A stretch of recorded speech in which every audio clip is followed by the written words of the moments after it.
Hello students. आज हम NCERT text book class 10 का चैप्टर 3 एक्सरसाइज 3.2 का क्वेश्चन नंबर 4 एंड 5 सॉल्व करने वाले हैं। Linear equation in two variables. Question number 4 में ये कहा गया है, which of the following pairs of linear equations are consistent और इनकंसिस्टेंट?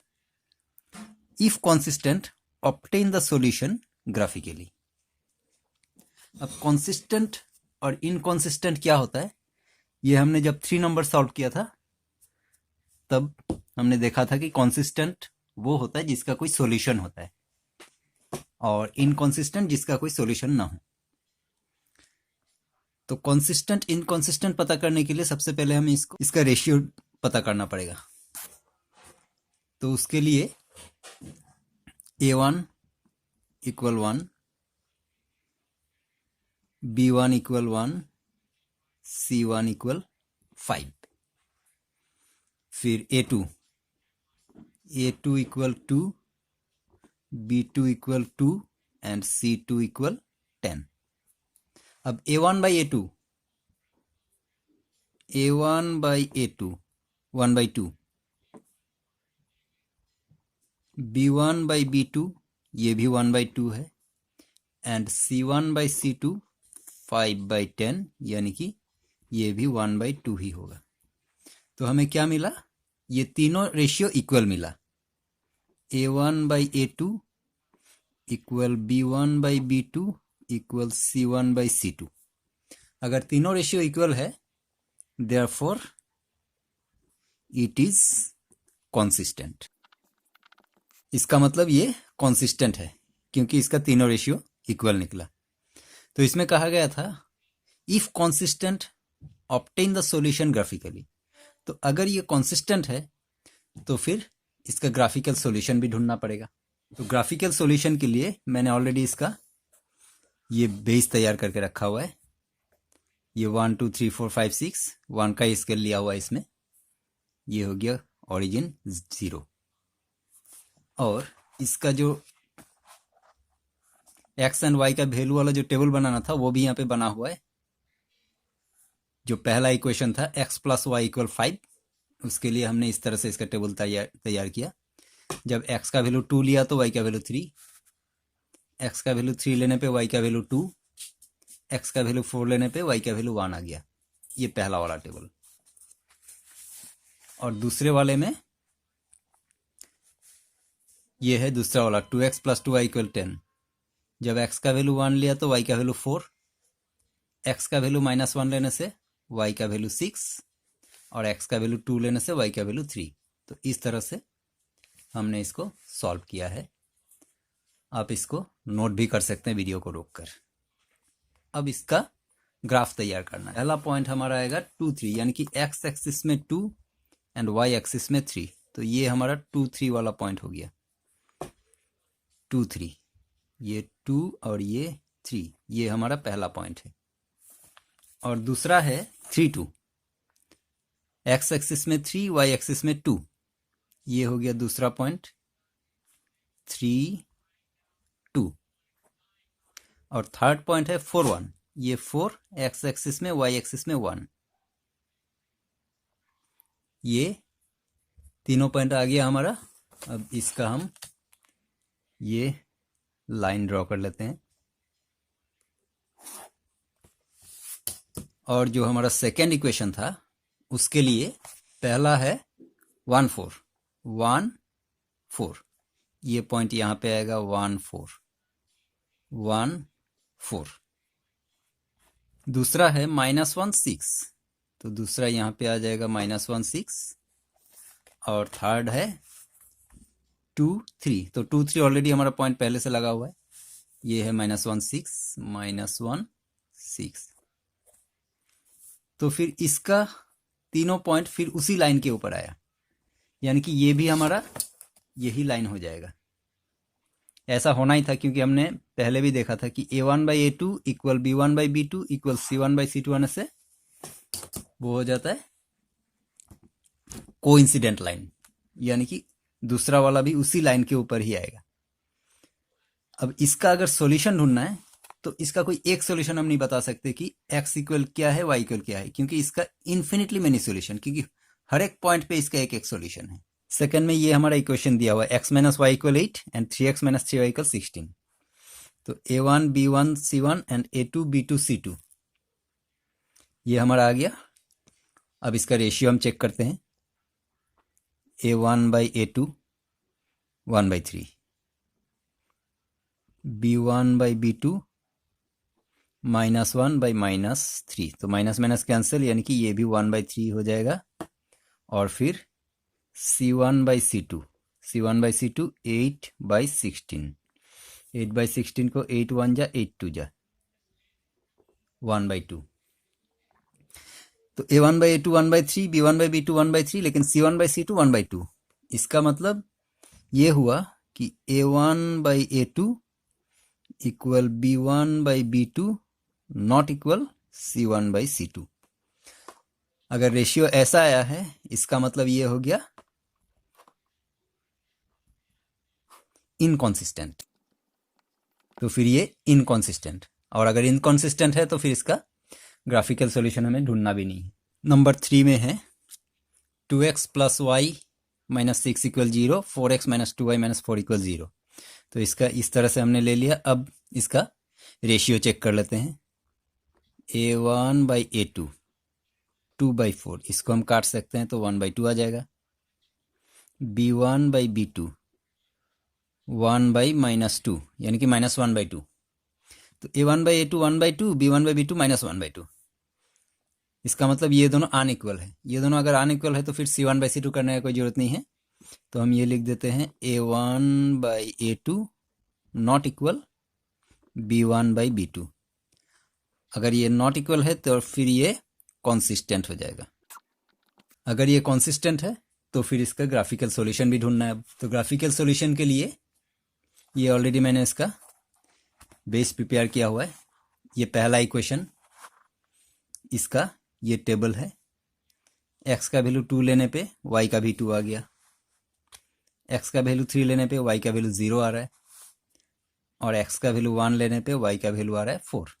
ये पहला इक्वेशन के लिए, जो 2x plus y minus 6 equal 0 उसके लिए।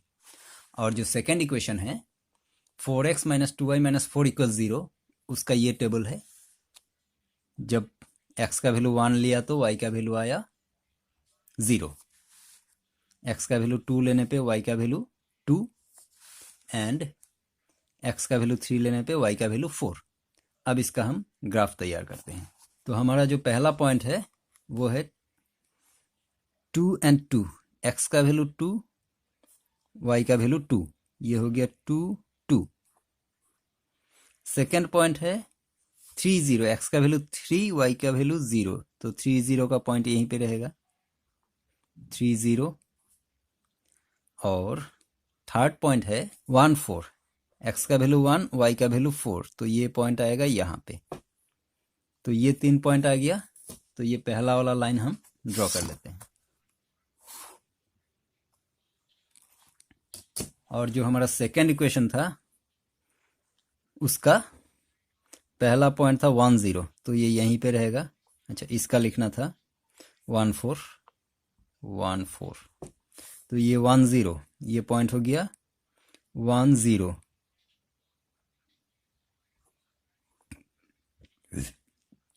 सेकेंड वाला पॉइंट हमारा है 2 2, तो 2 2 ऑलरेडी एग्जिस्ट कर रहा है हमारा, यहीं पे है ये 2 2 पॉइंट। और थर्ड वाला है 3 4, यानी कि x का वैल्यू 3 एंड y का वैल्यू 4, तो ये हो गया 3 4 3 4। अब इसको भी हम ड्रॉ कर लेते हैं, इस लाइन को भी। तो ये दोनों लाइन यहाँ पे इंटरसेक्ट कर रहे हैं। तो यहाँ पे अगर इंटरसेक्ट कर रहे हैं तो फिर x का वैल्यू 2 एंड y का वैल्यू भी 2। तो फिर हमारा सॉल्यूशन ये आ गया x इक्वल 2, y इक्वल 2। अब ये फोर्थ नंबर में ये हमारा इक्वेशन है, इसका ये हमने लिख लिया a1 b1 a2 b2।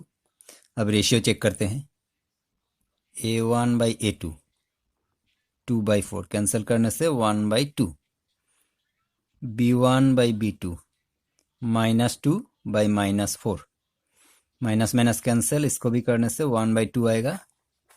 फिर C1/C2 -2/-5, माइनस माइनस कैंसिल हो जाएगा, पर 2 और 5 को हम कैंसिल नहीं कर सकते। तो इसमें क्या आया, A1/A2 1/2, B1/B2 भी 1/2, पर C1/C2 अलग आ गया। इसका मतलब ये हो जाएगा inconsistent. A1/A2 equal B1/B2 not equal C1/C2, therefore ये हो जाएगा इनकॉन्सिस्टेंट। तो अगर ये इनकॉन्सिस्टेंट है तो फिर इसका ग्राफिकल सॉल्यूशन हमें नहीं ढूंढना है। अब चलते हैं क्वेश्चन नंबर 5। क्वेश्चन नंबर 5 में ये कहा है कि half the parameter of a rectangular garden whose length is 4 metre more than its breadth is 36 metre. अच्छा, इस तरह का क्वेश्चन को पढ़ने का टाइम में थोड़ा सिंसियरली पढ़ना है।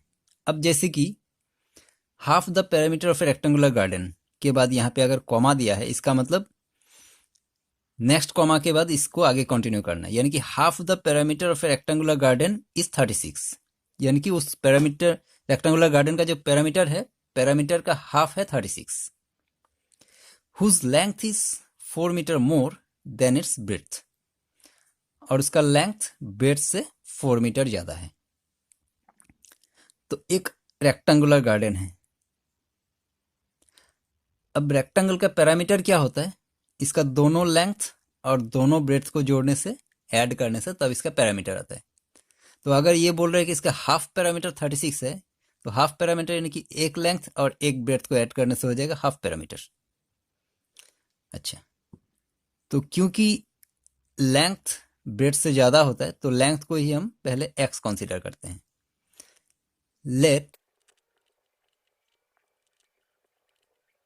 Length of the garden be x metre, breadth of the garden be y metre. Length और ब्रेड्थ को पहले हम x एंड y कंसीडर करते हैं। तो ये लेंथ ब्रेड्थ से 4 मीटर ज्यादा है। क्वेश्चन में ऐसा कहा गया है कि length is 4 metre more than its breadth.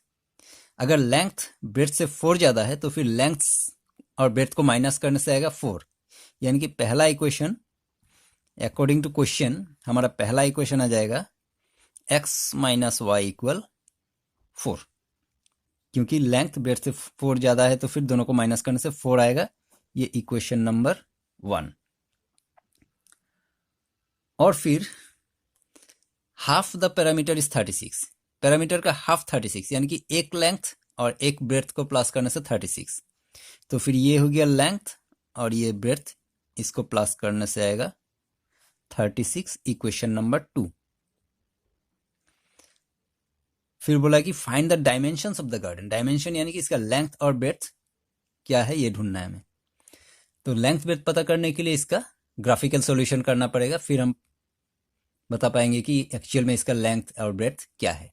तो ग्राफिकल सॉल्यूशन के लिए ऑलरेडी उसका बेस मैंने तैयार किया हुआ है, x माइनस वाई इक्वल 4, जो पहला इक्वेशन है। तो उसके लिए इस तरह से हमने टेबल बनाया। जब x का वैल्यू 10 लिया तो y का वैल्यू आ गया 6, x का वैल्यू 12 लेने पे y का वैल्यू 8, एंड x का वैल्यू 14 लेने पे y का वैल्यू आ गया 10। तो ये हमारा पहला टेबल आ गया पहला वाला इक्वेशन के लिए। और जो दूसरा इक्वेशन है x प्लस वाई इक्वल 36, उसमें जब हमने x का वैल्यू 16 लिया तो y का वैल्यू आ गया 20, x का वैल्यू 18 लेने पे y का वैल्यू 18, और x का वैल्यू 20 लेने पे y का वैल्यू 16। तो ये हमारा सेकेंड इक्वेशन का टेबल आ गया। अब इसका हम ग्राफ तैयार करते हैं। उसके लिए सबसे पहले हमें इसका एक स्केल लेना होगा।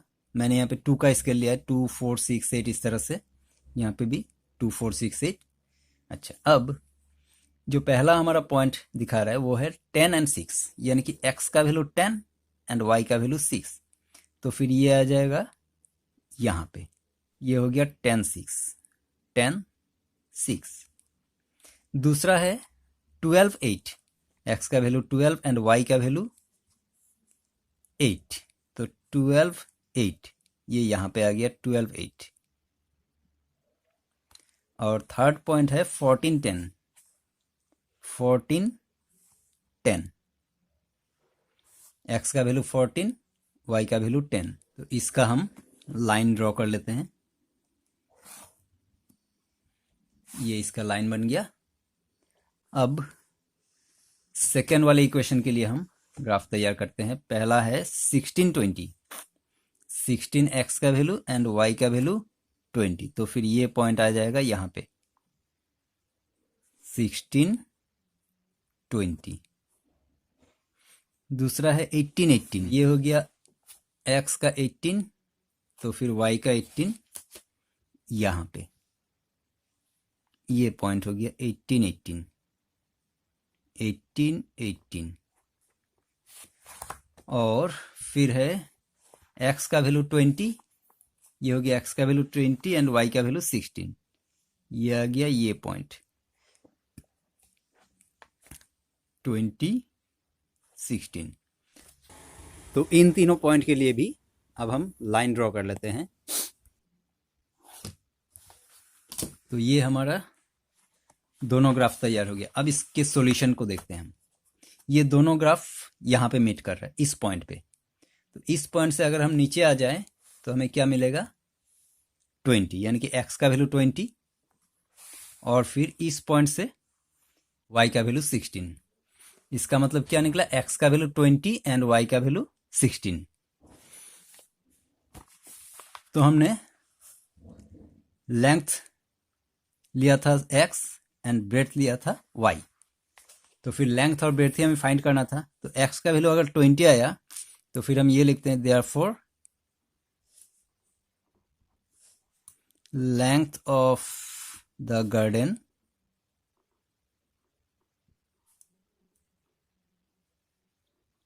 Metre, length of the garden 20 metre and breadth of the garden 60 metre. तो ये हमारा दोनों का डायमेंशन, लेंथ और ब्रेड्थ दोनों डायमेंशन यहाँ पे फाइंड आउट हो गया। Thank you very much.